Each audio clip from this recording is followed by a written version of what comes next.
ఏపీలో అసెంబ్లీ సమావేశాలు కొనసాగుతున్న విషయం తెలిసిందే. ఈ సమావేశాల్లో సభ్యులు అడిగిన ప్రశ్నలకు డిప్యూటీ సీఎం పవన్ కళ్యాణ్ సమాధానమిచ్చారు. రోడ్ల విస్తరణలో తొలగించే 100-140 సంవత్సరాల పాత చెట్లపై ప్రత్యేక పాలసీ తీసుకొస్తామని వెల్లడించారు. పర్యావరణ పరిరక్షణకు సామాజిక బాధ్యతగా తీసుకుని నెల రోజుల్లో పాలసీ రూపొందిస్తామని హామీ ఇచ్చారు. సభ్యులు చేసిన సూచనలను ప్రభుత్వం పాజిటివ్ పరిగణిస్తుందని స్పష్టం చేశారు. సభ్యులు బండారు సత్యనారాయణ మూర్తి, పంచకల రమేష్ బాబు చేసిన సూచనలకు కృతజ్ఞతలు తెలిపారు. సీసీ రోడ్లు, బరియల్ గ్రౌండ్స్, క్యాటిల్ షెడ్స్, అడవి తల్లి బాట, పల్లె పండుగ వంటి అంశాలపై సభ్యుల సూచనలు స్వీకరిస్తున్నామన్నారు. కొత్త జిల్లాల్లో జిల్లా పరిషత్తులను తదుపరి ఎన్నికల ముందు ఏర్పాట్లు చేస్తామన్నారు. మొక్కలు నాటడమే కాదు, వాటి సంరక్షణపై ప్రత్యేక చర్యలు తీసుకుంటున్నామన్నారు. ప్రతి మొక్కను జియో ట్రాకింగ్ ద్వారా మానిటరింగ్ చేసే విధానం అమలు చేస్తామన్నారు. రాజమండ్రిలో కొత్త నర్సరీ ప్రారంభించాం. రెడ్ సౌండర్స్ ధర నిర్వహణపై మంత్రుల గ్రూప్ ఏర్పాటు, పంచాయతీల రీస్ట్రక్చరింగ్ పై కోర్టులో ఎలాంటి కేసులు లేవు. జలజీవన్ మిషన్ లో గత ప్రభుత్వం పూర్తి చేయని మల్టీ విలేజ్ స్కీమ్స్ పూర్తి చేశాం. మరో 5 కొత్త మల్టీ విలేజ్ స్కీమ్స్ ప్రారంభించాం. ఇటీవలే ఇంకా 7 ప్రాజెక్టులకు ఆమోదం ఇచ్చాం. తాగునీటి సమస్య ఉన్న 3000 గ్రామాలను గుర్తించి ప్రత్యేక చర్యలు తీసుకుంటున్నామని పవన్ కళ్యాణ్ వివరించారు. గౌరవ శాసనసభ్యులు బండారు సత్యనారాయణ మూర్తి గారు, పంచకర్ల రమేష్ గారు మనస్ఫూర్తిగా వారు అబ్జర్వేషన్స్ అన్నిటి మనస్ఫూర్తిగా ధన్యవాదాలు తెలియజేస్తా ఉన్నాను. సీసీ రోడ్లు కానీ, బరియల్ గ్రౌండ్స్ కానీ, క్యాటిల్ షెడ్స్ గురించి, అడవి తల్లి బాట గురించి, అలాగే పల్లె పండుగ గురించి వారు ప్రస్తావించిన అంశాలు మనస్ఫూర్తిగా వారికి గుర్తించినందుకు వారికి నా ధన్యవాదాలు తెలియజేస్తాను.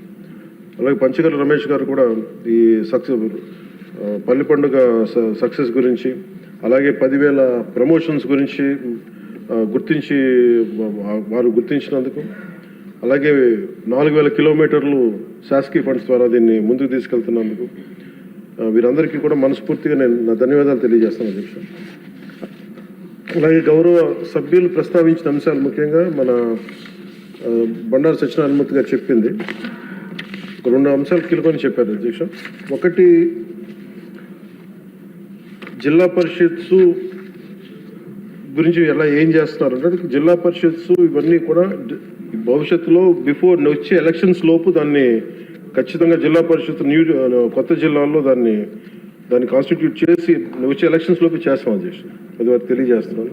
అలాగే మొక్కలు నాటేస్తున్నారు కానీ, అటవీ శాఖ మొక్కలు నాటేస్తున్నారు కానీ వీటిని ఎంతవరకు కేర్ చేస్తున్నారని అడిగారు అధ్యక్ష. దానికి సంబంధించి ఈ నర్సరీస్, ప్లాంటేషన్స్ ఇవన్నీ చాలా జాగ్రత్తగానే చేస్తున్నాం. Measures are in place to continuously monitor the nurseries and plantation.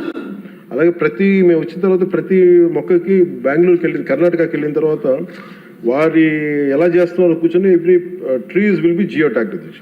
అది కొంత స్టార్ట్ చేసాం. ఇప్పుడు మీకు రాజమండ్రిలో కూడా మేము దానికి సంబంధించిన ఒక కొత్త నర్సరీని స్టార్ట్ చేసాం అధ్యక్ష. దీనికి ప్రత్యేకించి అసలు మొక్కలు నాటడంతో అయిపోతూ దాన్ని సంరక్షించుకోవాల్సింది అనేది వారి సూచన ఖచ్చితంగా పాటించి దానికి ఏం చేస్తున్నా వారికి ప్రత్యేకంగా వారికి తెలియజేస్తాం అధ్యక్ష. సభకు కూడా తెలియజేస్తాను. నాకు దీనికి ఒక రేపు మొత్తం మాట్లాడేటప్పుడు నా డిపార్ట్మెంట్కి సంబంధించి మాట్లాడేటప్పుడు ఖచ్చితంగా దాని గురించి మరింత వివరాలతో రేపు తెలియజేస్తాను అధ్యక్ష. అలాగే రెడ్ శాండర్స్ గురించి చెప్పారు అధ్యక్ష. రెడ్ శాండర్స్ సంబంధించి మన గౌరవ ముఖ్యమంత్రి గారి ఆధ్వర్యంలో గ్రూప్ ఆఫ్ మినిస్టర్స్ దీనికి సరైన రెమ్యూనరేటివ్ ప్రైస్ వచ్చే వరకు దీన్ని ఎలా చేయాలని దాని మీద గ్రూప్ ఫామ్ చేశారు అధ్యక్ష. దాని మీద కూడా మీకు రేపు మోర్ డీటెయిల్గా తెలియజేస్తాను అధ్యక్ష. అలాగే రీస్ట్రక్చరింగ్ ఆఫ్ పంచాయత్స్ గురించి ఏదన్నా కేసులు ఉన్నాయా అని అడిగారు కోర్ట్స్లో. వాటికి సంబంధించి ఎలాంటి కేసులు లేవు అధ్యక్ష. ఇది అలాగే జలజీవన్ మిషన్కి సంబంధించి అధ్యక్ష మీరందరూ దృష్టికి తీసుకొచ్చినాయి కాబట్టి ఒకసారి ప్రజలకు కూడా మీ ద్వారా తెలియజేస్తున్నాను. ఇది మల్టీ విలేజ్ స్కీమ్స్ దాదాపు మనకి గత ప్రభుత్వంలో ఉన్నప్పుడు 3 వాళ్ళు అరాకొరగా చేసి వదిలేశారు అధ్యక్ష. వాటిని మనం వచ్చి పూర్తి చేసాం. అలాగే మనం ఒక 5 ప్రాజెక్ట్స్ని మనం మల్టీ విలేజ్ స్కీమ్స్ని స్టార్ట్ చేసాం. ఇంకొక 7ని నిన్ననే అప్రూవల్ చేయడం జరిగింది అధ్యక్ష. ఇవన్నీ కాకుండా ప్రత్యేకించి అసలు గొంతెండిపోతున్న గ్రామాలని ఒక 3,000 గ్రామాలను ఐడెంటిఫై చేసాం అధ్యక్ష. ఆ 3,000 గ్రామాలకి మన ఆర్థిక వనరులు సహకరించినప్పటికీ కూడా దాన్ని ప్రత్యేకించి నేను ఉన్నతాధికారులందరితో కూర్చొని, ప్రిన్సిపల్ సెక్రటరీ గారితో కూర్చొని కూడా దీని మీద చాలా లోతైన చర్చ జరిగింది అధ్యక్ష. దాని గురించి కూడా మీకు చాలా డీటెయిల్గా రేపు ఏం చేస్తున్నాం, ఎలా చేస్తున్నాం అని మీకు సమగ్రంగా తెలియజేస్తాను. అలాగే 15th ఫైనాన్స్ కమిషన్ సంబంధించిన అన్ని నిధులు కూడా ఇన్ టైం మేము రిలీజ్ చేసాం అధ్యక్ష. అలాగే జిల్లా పరిషత్స్ కింద మళ్ళీ ఒక మాట చెప్తున్నాను, ఖచ్చితంగా నెక్స్ట్ వచ్చే ఎలక్షన్స్ లోపు ఇవన్నీ వారు లేవనెత్తిన అంశం పూర్తి చేస్తామని తెలియజేసుకుంటాం అధ్యక్ష. అలాగే I request the members to approve the demands 29, 31 and 32.